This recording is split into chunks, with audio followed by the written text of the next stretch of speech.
Hi everyone, welcome to the next episode of Jazz Notes. My name is Tim Brown, your host. For this episode, I want to focus on Max Roach.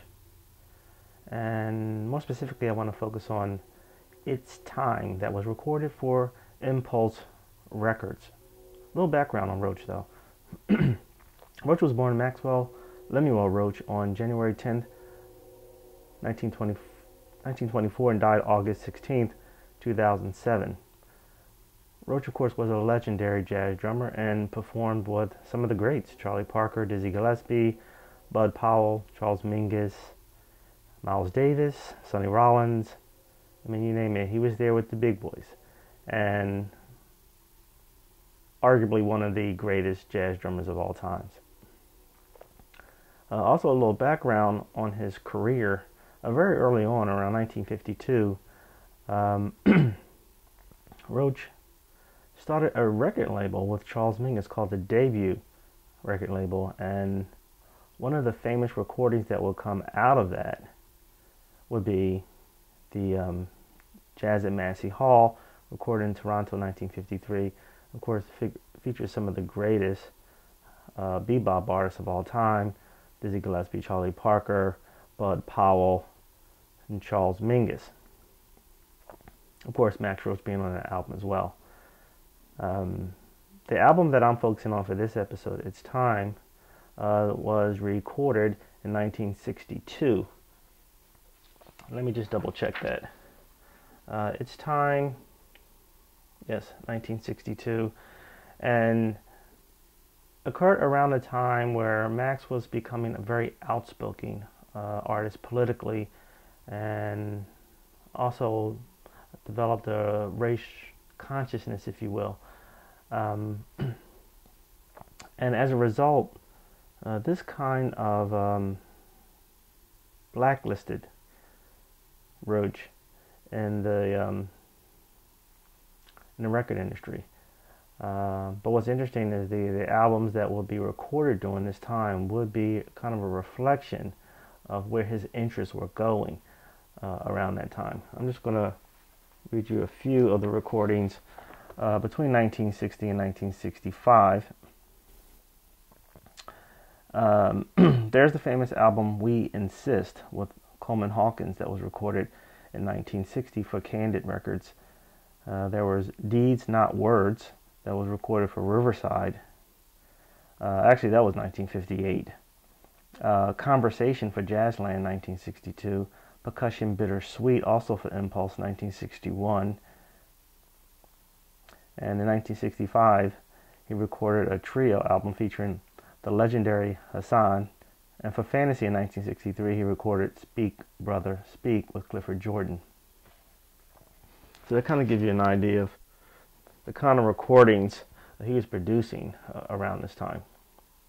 This is a fantastic album, It's Time. It was recorded again for the Impulse record label, which was established by Creed Taylor in 1960. It was a subsidiary of the ABC Paramount Records.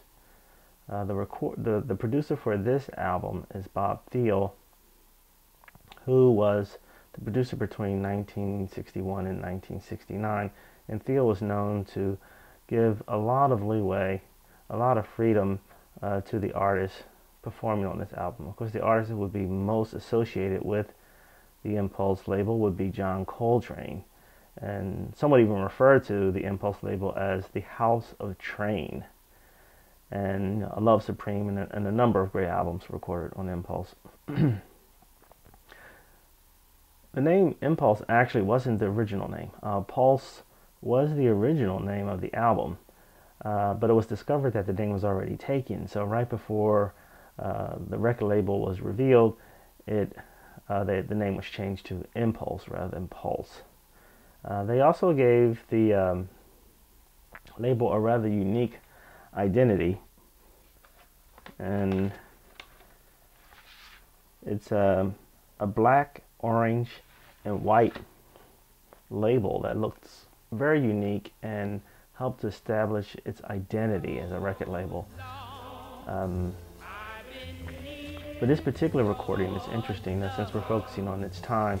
I thought we would take some time to examine the contents of this album.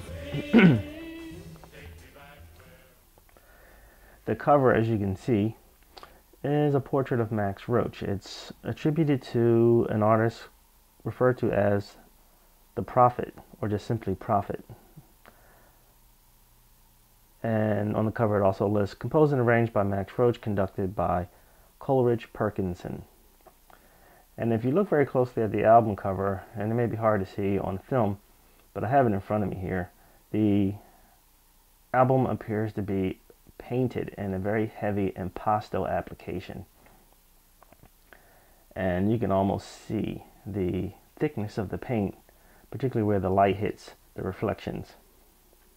So it's very impressionistic, but it's also done in a sepia tone, and it gives Max a kind of mysterious, austere, reflective kind of look. But yet at the same time, a look that's very reminiscent of the kind of militancy or race consciousness that would often be associated with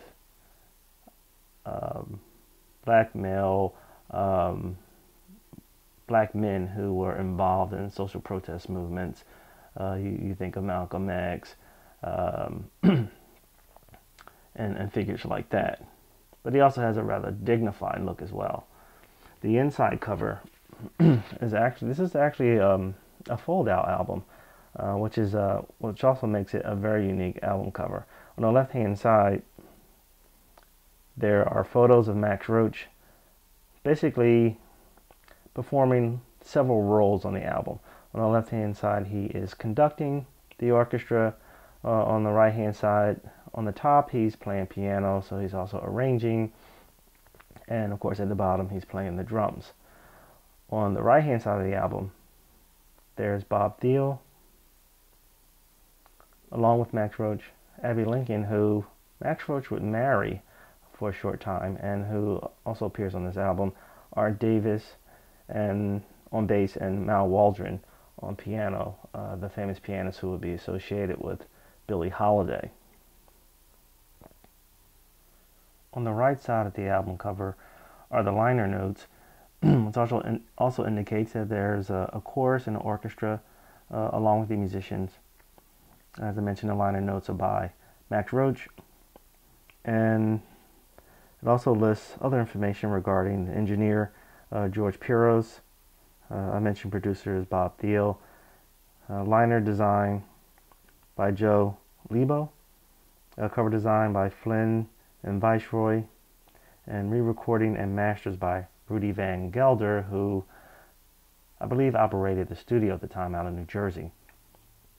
The liner notes again by Max Roach. And I'm going to read the first paragraph to you, and I will put the complete liner notes up on the podcast after this recording. Max writes, "The voice as an instrument has always fascinated me. The abundance of variations the voice can use in changing the color of one note are infinite. It was with these tonal images in mind that led me to prepare this album." And the album features several recordings, actually 6 in total. It's Time, Another Valley, Sunday Afternoon, Side 1, and Living Room, The Prophet, and Lonesome Lover on the other side. The sample that you can hear playing in the background is It's Time. And a sample that I'm going to play a little later toward the closing of this podcast, Lonesome Lover, is the only song on the album that features lyrics, and of course the lyrics are by Abbey Lincoln. And so I thought it was appropriate to end with her, because I'm also a big fan of Abbey Lincoln. And again, I'll leave the liner notes in a future podcast. I hope to feature Max Roach in some future episodes as well. But I hope you enjoyed discussing Max Roach through the lens of this particular album, especially during this particular period in his career. where he was experimenting a lot with um, rhythm, with voices, with percussion, etc. Percussion Bittersweet's another album that was actually recorded the year before this one, which was done in the same spirit as well as We Insist. Anyway, thanks a lot for tuning in to this episode of Jazz Notes. Again, look forward to the liner notes, and I'll see you next time.